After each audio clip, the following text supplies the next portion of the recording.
स्वागत है आप सबका एक बार फिर हमारे सेगमेंट अजब गजब न्यूज में। मैं हूं धनंजय सिंह और आज मैं बात करने वाला हूं इंडिया और कनाडा के बीच आजकल चल रहे विवाद की शुरुआत कहां से होती है। 18 जून की शाम को हरदीप सिंह निज्जर एक गुरुद्वारे की कार पार्किंग में चल रहा होता है। वो गुरुद्वारा स्थित है कनाडा के ब्रिटिश कोलंबिया प्रोविंस के सरे शहर में। इस गुरुद्वारे में हरदीप सिंह निज्जर एक प्लम्बर का काम करता था। अगर सोर्सेज की माने तो हरदीप सिंह निज्जर एक स्ट्रांग एडवोकेट था खालिस्तानी मूवमेंट का। उस दिन भी निज्जर ने एक भावावेशपूर्ण भाषण दिया था सिखों के लिए एक आज़ाद कंट्री खालिस्तान की लड़ाई की इंपॉर्टेंस के बारे में। निज्जर जैसे ही अपने पिकअप ट्रक के पास पहुंचता है, दो बंदूकधारी मास्क पहने हुए व्यक्ति उसका इंतजार कर रहे होते हैं। कार पार्किंग में गोलियां चलाई जाती हैं और निज्जर की इंस्टेंटली वहीं पर मौत हो जाती है। मारने वाले पहले पैदल और फिर गेट अवे कार से फरार हो जाते हैं। सोमवार तक इस इंसिडेंट को थोड़ा बहुत नेशनल और इंटरनेशनल अटेंशन ही मिलता है, लेकिन कनाडा के प्राइम मिनिस्टर जस्टिन ट्रूडो अपनी पार्लियामेंट में एक ऐसा बयान देते हैं जिसमें वो सीधे सीधे हिंदुस्तान की इंटेलिजेंस एजेंसीज पर आरोप लगाते हैं हरदीप सिंह निज्जर के मर्डर में इन्वॉल्व होने का। जस्टिन ट्रूडो कहते हैं उनके पास क्रेडिबल एलिगेशंस हैं इंडिया के पोटेंशियल लिंकिंग की हरदीप सिंह निज्जर के मर्डर से। हरदीप सिंह निज्जर, जिसे हिंदुस्तान एक खालिस्तानी आतंकवादी मानता था। ट्रूडो आगे अपनी स्पीच में कहते हैं कि एक कनेडियन सिटीजन का कनाडा की धरती पर मर्डर में किसी फॉरेन कंट्री का इन्वॉल्वमेंट होना हमारी संप्रभुता का एक अनएक्सेप्टेबल वायलेशन है। कनाडा एक रूल ऑफ लॉ वाली कंट्री है और हमारे सिटीजन्स की रक्षा करना हमारे डिफेंस की शासन चलाने की शक्ति का फंडामेंटल है, बुनियाद है।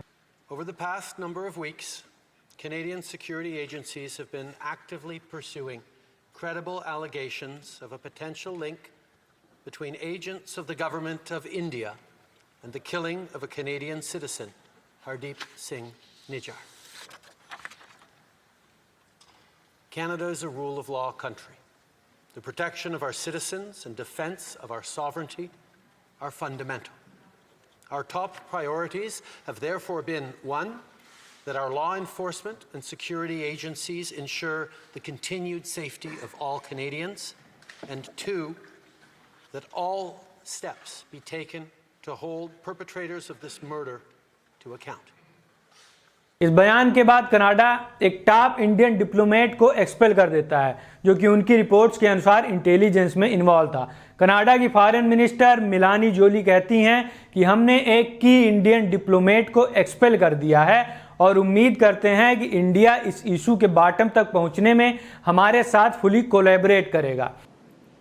I've conveyed these principles to my Indian counterparts, and I've also told him that we expect India's full collaboration to make sure that we get to the bottom of this. And as of today, and as a consequence, we've expelled a top Indian diplomat. जवाब में India की foreign affairs की ministry Justin Trudeau और मिलानी जोली के statements को reject कर देती है। ऐसे किसी भी एलिगेशंस को जिसमें एक्ट ऑफ वायलेंस कनाडा में हो रहा हो, उसमें इंडिया की इन्वॉल्वमेंट के एलिगेशन को फॉरेन अफेयर्स की मिनिस्ट्री एब्सर्ड और पॉलिटिकली मोटिवेटेड बताती है और इंडिया भी एक कनाडियन डिप्लोमेट को एक्सपेल कर देता है।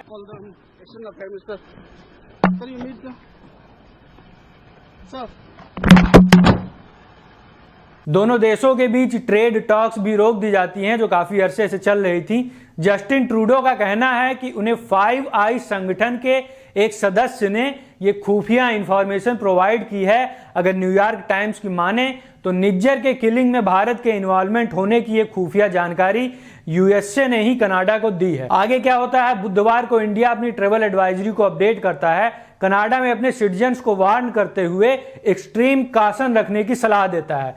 कनाडा में बढ़ती हुई एंटी इंडिया एक्टिविटीज और पॉलिटिकली इग्नोर की जा रही हेट क्राइम की वजह से बृहस्पतिवार के आते आते इंडिया कनेडियंस के सारे वीजा एप्लीकेशंस को टेम्पोरेरली कैंसिल कर देता है, अपने डिप्लोमेटिक स्टाफ के खिलाफ सिक्योरिटी थ्रेट्स का हवाला देते हुए, और साथ ही कनेडियन गवर्नमेंट के द्वारा हेट क्राइम्स पर कोई ध्यान ना देना भी एक वजह बताई जाती है। But the issue is of incitement of violence, the inaction by the Canadian authorities, and a creation of an environment that disrupts the functioning of our High Commission and consulates. That's what's making us stop temporarily this issuance of visas or providing visa services. साथ ही India Canada को accused करता हुआ दिखाई देता है terrorist के लिए एक सेफ हेवन प्रोवाइड करने के लिए। इसी सब के बीच जस्टिन ट्रूडो यूएन में बोलते हैं कि इस किलिंग के पीछे की असलियत को बाहर लाने के लिए इंडियन अथॉरिटीज कनेडियन अथॉरिटीज की यथासंभव मदद करें, जांच में दिल्ली कनाडा का सहयोग करें। यूएसए के विदेश मंत्री एंटोनी ब्लिंकन ने भी भारत से इस जांच में सहयोग करने की अपील की है। हालांकि किस आधार पर ये एलिगेशंस कनाडा इंडिया पर लगा रहा है, ऐसे कोई एविडेंस अभी तक पब्लिक नहीं किए गए हैं। किंग्स कॉलेज लंदन के एक इंटरनेशनल रिलेशन के सीनियर लेक्चरर वाल्टर लेडविक का कहना है कि जस्टिन ट्रूडो ने जिस तरह के स्टेटमेंट दिए हैं उसके इम्प्लीकेशंस और बैकलैश ऑब्वियस हैं।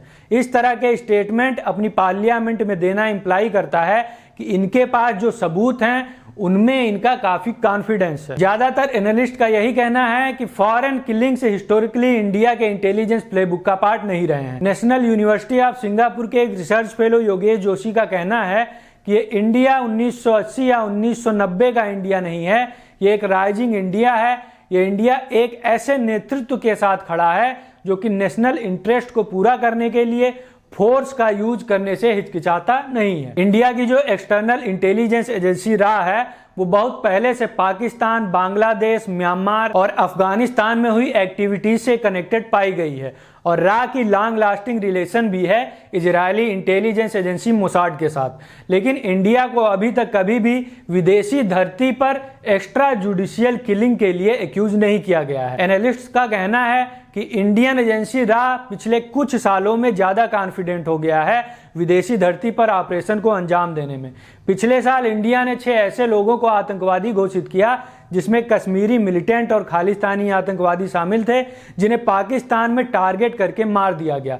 किसी को नहीं पता है कि उन्हें किसने मारा है। कनाडा का सिख समुदाय जो कि लार्जेस्ट समुदाय है सिखों का इंडिया के बाहर, इनके बीच जो खालिस्तान के लिए सपोर्ट रहा है वो हमेशा स्ट्रांग रहा है और ये इशू कनाडा और इंडिया की रिलेशनशिप को प्रभावित करता रहा है।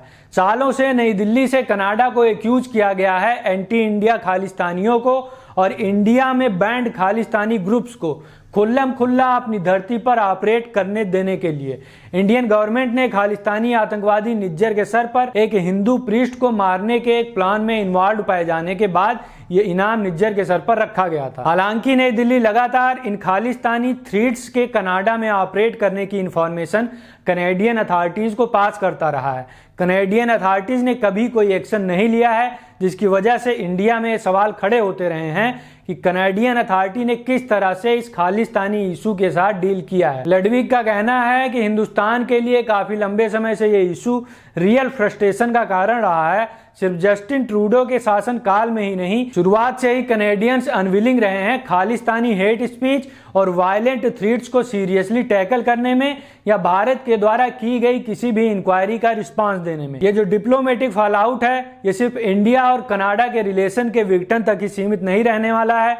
देश जैसे कि यूएस, यूके, ऑस्ट्रेलिया भी अपने पुराने एलाई में से एक कनाडा और दूसरी तरफ इंडिया के बीच फंसने वाले हैं। ये जो एक्यूजेशंस हैं इनका direct implication prime minister Modi पर हो सकता है, क्योंकि रा डायरेक्टली प्राइम मिनिस्टर ऑफिस को रिपोर्ट करता है। अगर निज्जर के किलिंग की कनाडा की इन्वेस्टिगेशन कुछ लोगों को अरेस्ट करवाती है या फिर रा के सीनियर स्टाफ के खिलाफ जुडिशियल एक्शन लिया जाता है बिना उनकी फिजिकल प्रेजेंस के, जिसको इंग्लिश में एब्सेंटिया कहा जाता है, तो फिर ये इन्वेस्टिगेशन प्राइम मिनिस्टर मोदी के इनर सर्किल के लोगों को टच कर सकती है। खालिस्तानी आतंकी संगठन सिख फॉर जस्टिस के सरगना पन्नू ने कनाडा में रह रहे हिंदुओं को देश छोड़ने और अपना व्यापार बंद करने की धमकी दी है। साथ ही साथ सिख फॉर जस्टिस संगठन ने कनाडा में कई जगहों पर ओटावा, टोरंटो और वैंकूवर में भारतीय दूतावासों के सामने प्रदर्शन करने की योजना भी बनाई है। तो ये हुई बात इंडिया और कनाडा के बीच चल रहे डिस्प्यूट की, विवाद की। उम्मीद है आपको ये वीडियो पसंद आई होगी। आगे भी ऐसी वीडियोस देखने के लिए अगर आपने हमारे चैनल को सब्सक्राइब नहीं किया है तो जरूर सब्सक्राइब करें। फिर मिलूंगा आपसे किसी और वीडियो के साथ, तब तक के लिए टाटा, बाय बाय, नमस्कार।